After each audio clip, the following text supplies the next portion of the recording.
Sejak awal menjabat sebagai presiden, julukan petugas partai sudah terlanjur melekat kepada Joko Widodo atau yang biasa disapa Jokowi.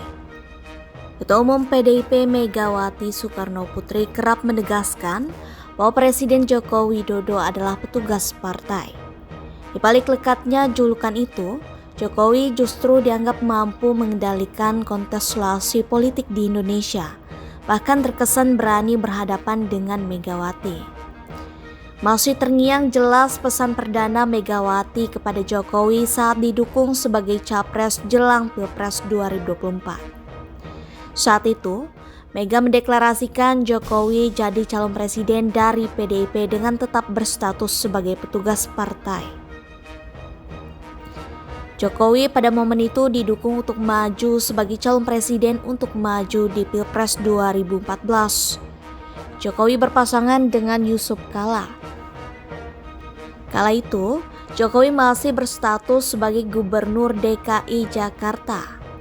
Ucapan Mega soal Jokowi petugas partai saat itu ramai menjadi pembicaraan publik. Jokowi mengakui dirinya merupakan petugas partai. Namun ia menampik statusnya tersebut akan memengaruhi kerjanya di pemerintahan. Singkat cerita, Jokowi dan JK menang di Pilpres 2014 lalu melawan pasangan Prabowo Subianto dan Hatta Rajasa.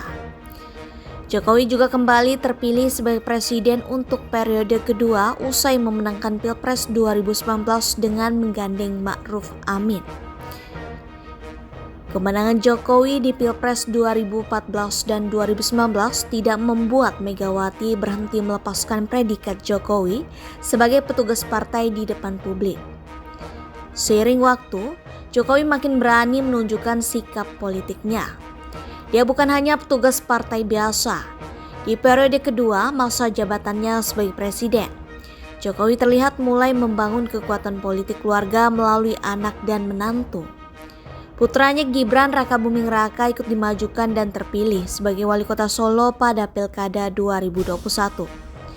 Di tahun yang sama, menantunya Bobi Nasution juga maju dan terpilih sebagai wali kota Medan, Sumatera Utara.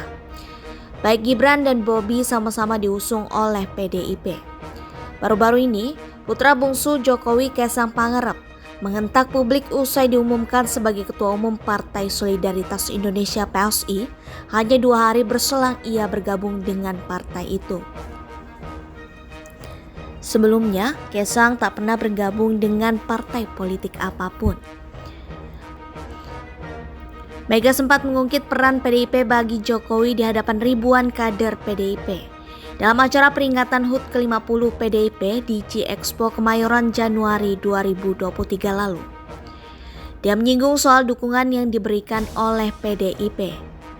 Megawati menuturkan PDIP mendukung Jokowi secara legal formal atau aturan perundang-undangan yang berlaku. Pak Jokowi itu ngono lho, mentang-mentang. Lah iya, padahal Pak Jokowi kalau nggak ada PDI Perjuangan juga aduh kasihan dah.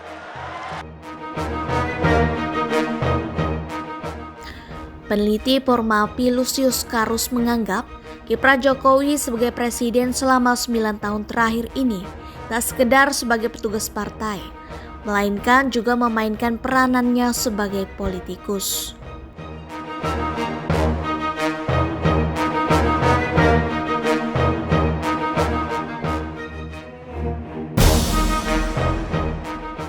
Lusius menilai Jokowi terlihat sedang menanamkan pengaruh keluarganya di kancah politik. Caranya dengan membangun sebuah dinasti politik melalui penempatan anak-anaknya di jabatan publik jelang lengser dari jabatan presiden pada 2024 mendatang. Baginya, sulit beranggapan bila Jokowi tak ikut-ikutan memberikan pertimbangan bagi anak-anaknya untuk mengisi posisi kepala daerah atau ketum parpol selama ini. Lusius menganggap kondisi demikian wajar dalam kancah perpolitikan. Pasalnya ia melihat Jokowi nantinya tak lagi memegang jabatan kekuasaan tertinggi usai lengser dari presiden. Menurutnya, Jokowi pasti bersandar pada kekuatan anak-anaknya untuk tetap mendapatkan pengaruh di panggung politik Indonesia. Jokowi sendiri tak ambil pusing dengan anggapan yang menyebut dirinya sedang membangun dinasti jika Gibran menjadi bakal cawapres pendamping Prabowo Subianto. Dia hanya tertawa mendengarnya dan menyerahkan penilaian tersebut ke masyarakat. Tak hanya membangun kekuatan politiknya sendiri, Jokowi juga mampu melakukan konsolidasi kekuatan koalisi parpol di eksekutif dan legislatif. Terhitung, mayoritas parpol yang memiliki kursi di DPR mendukung pemerintahan Jokowi di periode 2019 hingga 2024. Parpol yang berada di koalisi tersebut yaitu PDIP, Gerindra, Golkar, PKB, Nasdem, PAN, P3. Tiap-tiap parpol koalisi itu turut menyumbangkan kadernya mengisi kursi menteri di pemerintahan Jokowi. Hanya PKS dan Demokrat saja yang kini memilih berada di luar pemerintahan. Jumlah parpol koalisi pendukung pemerintah Jokowi yang memiliki kursi di parlemen saat ini mengalami perkembangan ketimbang di periode pertama kepemimpinannya. Di periode pertama ia didukung oleh PDIP, Hanura, PKB, Nasdem, Golkar, dan P3. Sementara Gerindra, PAN, PKS, dan Demokrat berada di luar pemerintahan. Mayoritas parpol yang berada di koalisi pemerintahan membuat fungsi pengawasan di DPR menjadi lemah. Tak sekedar oposisi yang lemah, pemerintah Jokowi juga kerap disorot lantaran banyak terjadi tindak pemberangusan terhadap kebebasan berekspresi warga sipil. Data Komisi untuk Orang Hilang dan Korban Tindak Kekerasan Kontras mencatat terdapat total 183 kasus terkait pelanggaran hak kebebasan berpendapat pada Januari 2022 hingga Juni 2023. Dari jumlah itu, sebanyak 967 orang ditangkap akibat menyuarakan haknya di ruang publik. Kontras juga merinci kepolisian menjadi pelaku dominan dengan terlibat pada 128 peristiwa. Diikuti unsur pemerintahan lain dengan 27 peristiwa dan swasta perusahaan dengan 24 peristiwa. Sejumlah peristiwa tersebut telah menimbulkan setidaknya 272 korban luka-luka dan 3 lainnya tewas. Tak hanya itu, LBH Jakarta mencatat pada 2021 terjadi represi yang begitu hebat terhadap kebebasan berekspresi. Masyarakat yang mencoba mengkritik pemerintah mendapatkan represi baik secara online maupun offline. Hingga akhir tahun 2021 lalu, LBH Jakarta mencatat sekitar 18 kasus yang berkaitan dengan kebebasan menyampaikan pendapat di muka umum.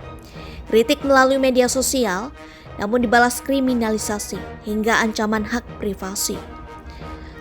Lucius Karus menilai DPR di masa pemerintahan periode kedua Jokowi kini sekadar jadi tukang stempel kebijakan pemerintah lantaran dominan parpol pendukung Jokowi. Lucius melihat kini sudah tak ada lagi kekuatan oposisi untuk mengimbangi parpol koalisi di periode kedua pemerintahan Jokowi. Ia menegaskan, dominasi di DPR ditentukan oleh kuantitas jumlah kursi. Lucius menganggap kondisi ini tak lepas dari lihainya Jokowi memainkan pengaruh kekuasaannya sebagai presiden. Jokowi mengetahui karakter parpol-parpol di Indonesia cenderung pragmatis terhadap kekuasaan, sehingga ia bisa memainkan pengaruhnya di parpol koalisinya.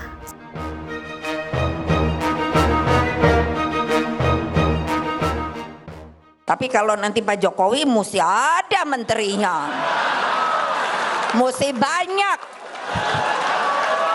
Orang kita pemenang 2 kali, betul apa tidak? Saksikan ya. Nah, iyalah. Iya dong, jangan nanti Ibu Mega.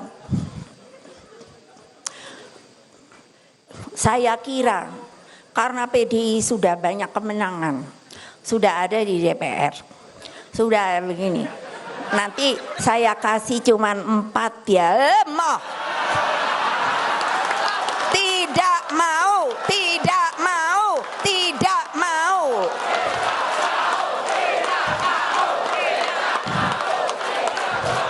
Iya dong. Orang yang nggak dapat aja minta. Ore, ore.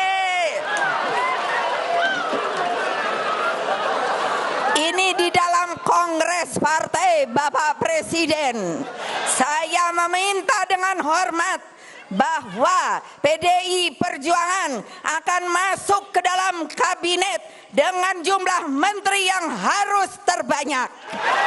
Jokowi gue lah ngono lho, mentang-mentang. Lah iya, padahal Pak Jokowi kalau nggak ada PDI Perjuangan juga aduh kasihan dah.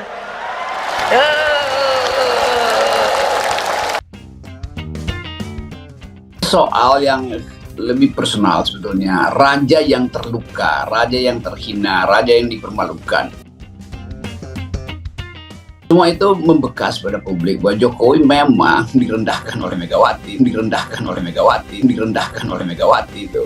Dan itu masuk dalam percakapan makan malam keluarga Jokowi kan. Kan kita bisa bayangkan satu keluarga Jawa yang selalu hati-hati, berupaya untuk menyimpan amarah, akhirnya nggak bisa dibendung karena terasa bahwa publik pun menginginkan menonton duel akhir antara Mega dan Jokowi kan. Kata Rocky, pernyataan Megawati itu membuat psikologi Jokowi dan keluarganya kecewa karena merasa direndahkan dan terhina di depan publik. Yang lebih menarik lagi, ulasan dari wartawan Tempo, Raimundus Rikang mendapatkan informasi sikap Jokowi yang kecewa menjelang penetapan Ganjar didapuk sebagai presiden.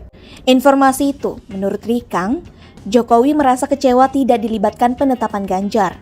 Dan dikabarkan ada kontrak politik dan pembatasan Ganjar jika ia terpilih dan menjabat sebagai presiden nanti.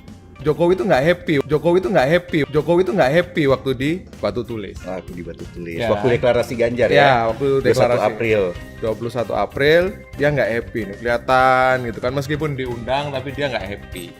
Nah, bocorannya itu Jokowi tidak dilibatkan. Ya kan? Last minute. Seolah-olah tidak dilibatkan. Memang tidak dilibatkan karena pada waktu itu kan Ganjar kayak disekap. Sebetulnya yang ingin Gibran menjadi cawapres itu ada dua. Yang pertama Ibu Iriana sendiri, walaupun sama Kaisang sudah dibantah kan, dia bilang jangan bawa ibu saya. Ya. Kata Hussein, Gibran sendiri juga mempunyai keinginan menjadi cawapres Prabowo Subianto. Nah, kita diskusi lah sama orang-orang yang mengetahui kenapa Ibu Iriana ini pengen anaknya menjadi cawapres.